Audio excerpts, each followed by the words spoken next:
Number 1. Billy. One of my first road trips I took as a teenager was just totally random. My best friend Jack and I were driving aimlessly, really. We ended up driving up in the mountains without even anticipating it. We enjoyed being up in the mountains like that because it was something that neither of us had ever experienced before. Our not being prepared did catch up to us, though. We were on a stretch of road in the mountains in which there weren't any other cars for miles, and there were no buildings either. Our gas was getting pretty low, and we were worried that we would run out. It had gotten dark, too, and if we ran out of gas, we were worried about being out there in the dark. And that is when we saw it. It was a gas station, unlike any other we had ever seen. I mean, it wasn't as bad as you see in the horror movies, but it was a really small building with one gas pump. There was one of those ice machines on the outside next to the building. It had a light on, though it wasn't really a bright one. We almost thought that it might not be open, but were happy when we found that it was. I pulled up to the pump, and it was an older pump. I wasn't sure if I was supposed to pay before or after, so I went into the small store, which did have an open sign on it. There was a man sitting behind the counter, reading a book. He looked very creepy, but that just mirrored the building, too. The man got up when I came in, but he wouldn't look at me. He kept turning his head to the side, like he couldn't look at me. He kept moving his eyes around to the side, and I asked him if I had to prepay for the gas. He indicated that I did, and then I gave him some cash for it. "These roads ain't for driving around at night," he mumbled a few times as he was putting the money in the cash register. It was odd, and I really wanted to go. He told me he turned the pump on, and I would need to pump it myself. As I turned to go out, he slapped his hands on the counter really hard, getting my attention. Still not looking at me, he mumbled, "Don't be stopping alongside this road for any reasons. There's some crazy people out there in the woods." I was thinking there was a crazy person in the store, but I thanked him, and then went out and over to the pump. Jack was standing by the pump, and he was looking over at the side of the building. He was fixated on something. I asked him what was up, and he told me that there was someone behind the ice machine. I looked over, and I didn't see anyone there, so I wasn't sure what he meant. But Jack motioned for me to look in the small gap between the machine and the wall of the station. When I did, I noticed that he was right. Someone was crouched down behind the machine, looking at us through the gap. My mind suddenly recalled what the cashier in the station had told me. He said there were some crazy people out there in the woods. Someone watching from behind an ice machine definitely seemed a bit crazy to me.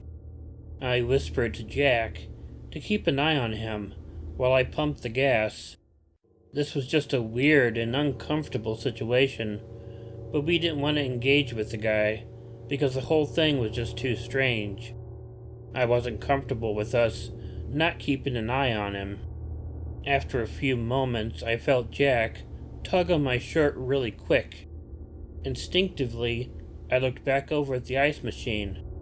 The person behind it had crept to the other side and was now peeking around the machine. He ducked back behind it really quickly when I looked over, as if he thought that we hadn't already seen him. The gas pumped slower than I was used to, but finally I was able to get my money's worth of gas. Jack moved pretty fast to get in the driver's side. I began to move around to the back of the car, and when I did, it happened so quickly. The strange-looking guy behind the ice machine came out from behind the machine really quickly. He came right for me and grabbed me as I was trying to get into the car. He was a strange little man and was making all sorts of weird noises.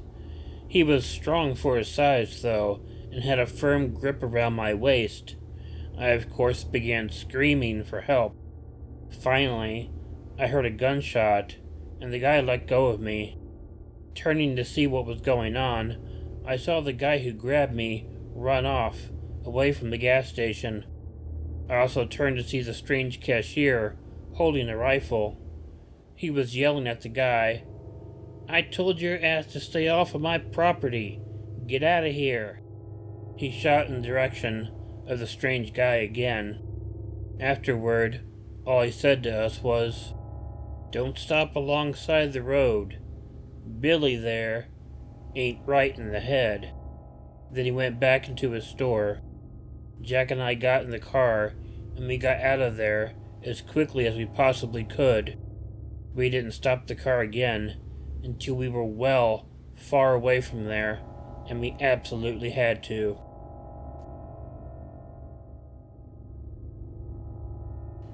Number 2. The Tailgater. This happened on the first road trip that I had ever taken. It was during a really hot summer when I was a teenager. I had recently gotten a car, and me and 2 of my friends decided to go on a long drive. All of our parents were pretty absent on us all the time, so it was easy to tell them that we were going to be gone for a little bit, camping or something.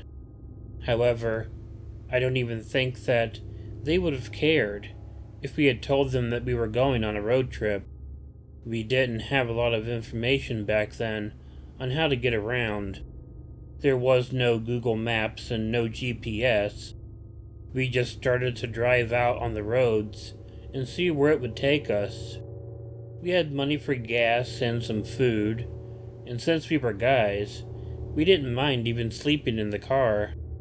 We ended up eventually driving through endless farms and cornfields. That part of it wasn't too terribly exciting, but since we were just goofing off anyway, it didn't bother us much. I was driving most of the time. While we were driving through a rather long stretch of cornfields, this car ended up behind us. It was a 2-lane road, only one on both sides, and I could tell that the guy wanted to pass me. Or at least, that is what I thought, because it drove up so close behind us. I expected it to pass us up, because there was no one on the other side of the road at all. What happened was much more confusing. The guy would keep driving up behind me as closely as he could without hitting me. If I sped up a little bit to put space between us, he would try to make up the space. If I slowed down, he would do that too. My friends kept telling me to hit the brakes on the guy, but I didn't want to get into an accident. But it kept going on, and finally, I tapped the brakes, just so my brake lights would come on. That is when everything changed. The guy began honking his horn loudly at me and swearing and stuff out of the window.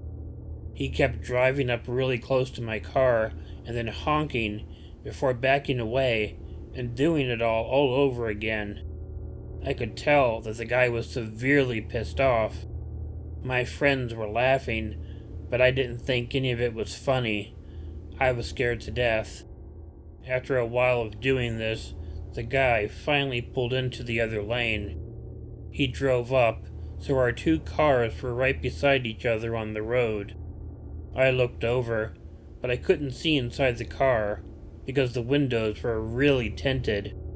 He kept his car right beside mine for a while before he really hit the gas and took off down the road.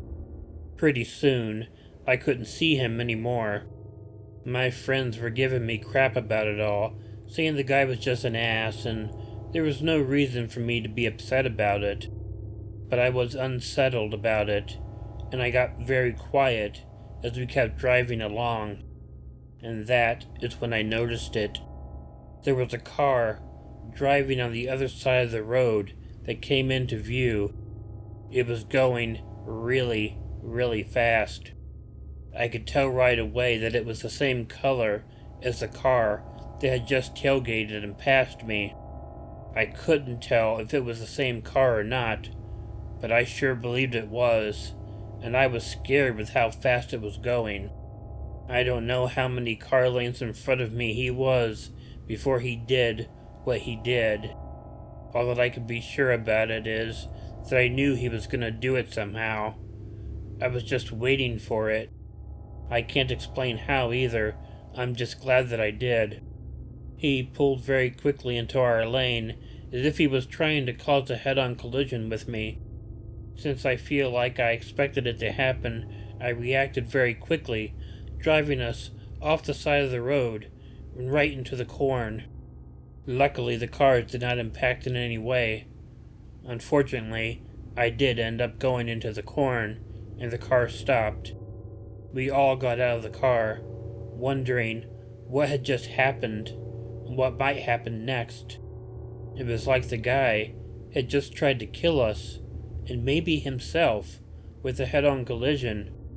But it also happened so fast that I began wondering if he had given me enough time to get out of the way. I'm not really sure. What I was sure was, it was the crazy guy who had been following us. I was scared he might come back, but he didn't. It was a pain trying to push the car back on the road, but finally we were able to do it. Fortunately, there was no real damage to it, or us. Number 3. The Stop. We were on a few days' drive back in the 70s. My husband was in the Navy, and he had been stationed out there. We didn't have money to fly to visit our relatives in West Virginia, so we always drove there instead. We didn't have any kids, so that might be why we enjoyed the drive. But also, it was nice to see the country. We had made the drive before, but only once, so it wasn't like we were innately familiar with the route. A lot of it was just really empty space. We stopped at a gas station, and I went inside to get some things, and then began to head back to the car. On the way back, this big, really creepy guy came up to me and started talking to me. I could tell that he was trying to make a pass at me, and I felt really uncomfortable with it. I just wanted to get back to the car.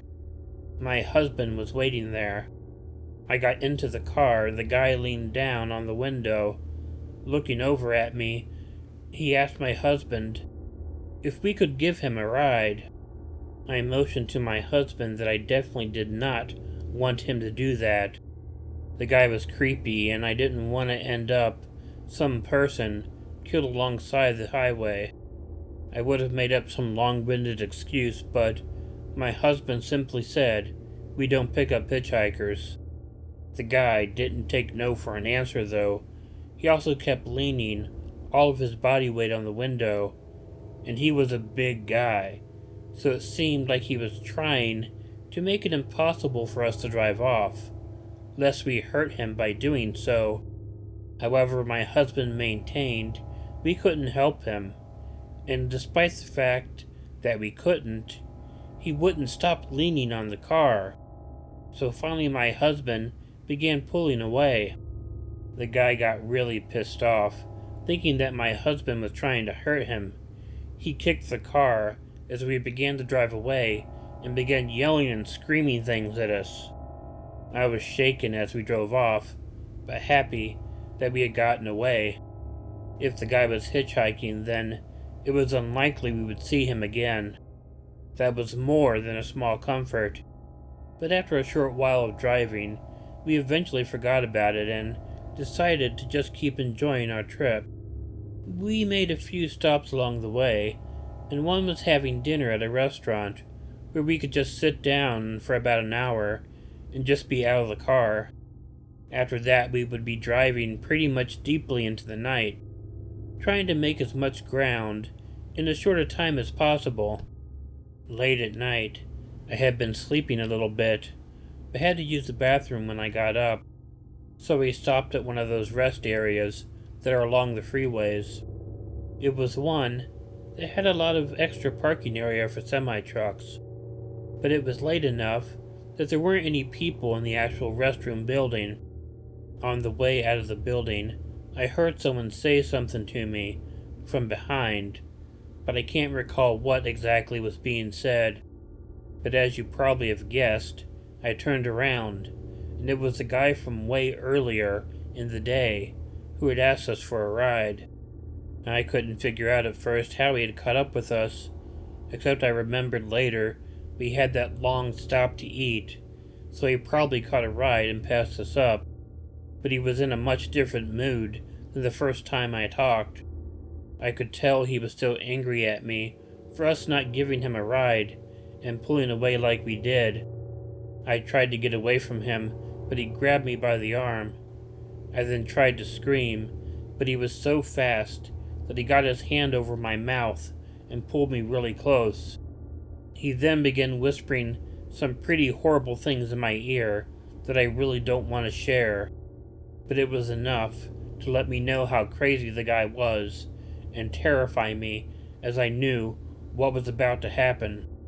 He was pulling me away from the building, but I couldn't tell where. I tell you, I thought for sure that I was going to die that night. I heard a couple of other voices eventually telling him to let me go, but until he did, I couldn't tell what was happening. But when he did let me go, I noticed two enormous, muscular guys coming from the direction of the trucks. One of them was carrying a tire iron.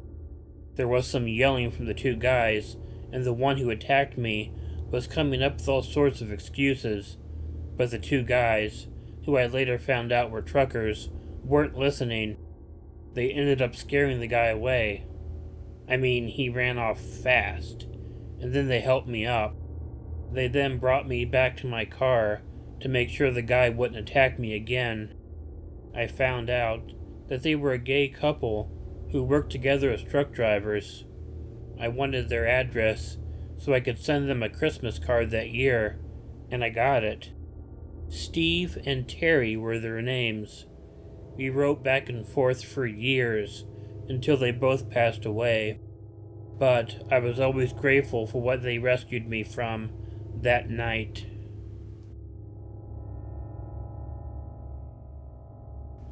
Hey y'all, Killer Orange Cat here. First, I want to thank all my paid Patreon members, starting with 2 out of my 3 VIPs, Chiamerah Cat and Pixie Hopper 8. I also want to thank Heidi H, Chronic J, Stinky News, EricaOdd, Tracy, Sellars, Kelli, Clark, and Broken Angel. For those who might not know already, I did do a Patreon video over the weekend, and you should be able to see it if you're a paid Patreon member, and you'll be able to read the story whether you're a Patreon member or not. Also, we have Halloween coming up, and yes, although Halloween itself is over a month away, I really consider all of October Halloween, so I'm really looking forward to it. I'll have more videos probably than normal, and I'll have a lot more shorts too. If a short comes out, it doesn't really affect when a larger video will come out, so please don't worry about that. And if you like this video, please let me know by hitting the like button. If you're not already subscribed to Killer Orange Cat and you'd like to be, please hit the subscribe button and the bell to be notified of new content. Leave me a comment, which I'll do my best to get back to. And consider sharing the video with someone you think might enjoy it. If you have an original story you want narrated on Killer Orange Cat, please send it to the address included in the description.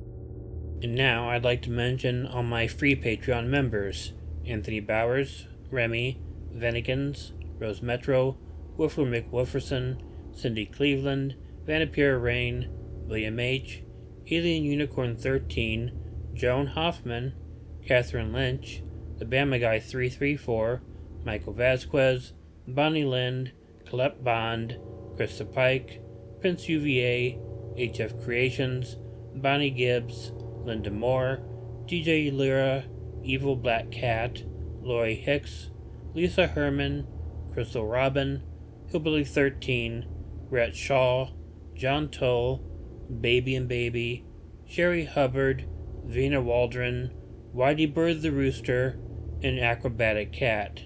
And finally, I'd like to mention my third VIP, Pumpkin, Moo, and Pepper 2. But most importantly, don't forget to make sure to check in your closet and check under your bed, because you never know where a killer orange cat might be hiding. Good night.